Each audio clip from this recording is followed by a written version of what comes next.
Кыргызском национальном театре оперы и балета имени Малдыбаева 13 декабря зрители насладились балетом «Щелкунчик» по постановке Вайнонена с участием звезд России. Сцену украсили народная артистка Российской Федерации, балерина и обладатель премии «Золотая маска» за лучшую женскую роль Эрика Мартичева и Сергей Мануйлов. Постановка Вайнонена появилась в 1934 году. После этого вот уже более 100 лет этот спектакль не сходит с подмостков театральных сцен и является неотъемлемой составляющей любого рождественского праздника наряду с новогодней елкой и подарками.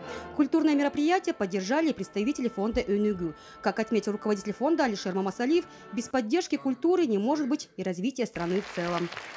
Фонд ОНУГУ с готовностью откликнулся поддержать данный культурный проект, поскольку мы понимаем, что без развития культуры, без поддержки интеллигенции не может быть развития страны в целом.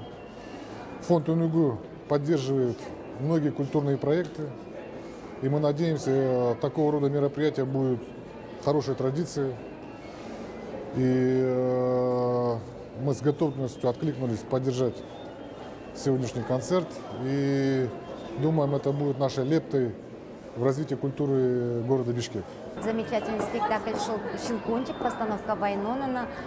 И сегодня просто я считаю, что для Кыргызстана это событие, что приехала такая замечательная балерина, народная артистка России, обладатель премии «Золотая маска» за 2011 год, как за лучшую женскую роль, и обладатель премии «Душа танца» в номинации «Звезда балета». Такая замечательная балерина у нас сегодня приехала, ее партнером выступает Сергей Мануйлов. И я хочу еще поблагодарить фонд ОНУГУ за поддержку нашего проекта.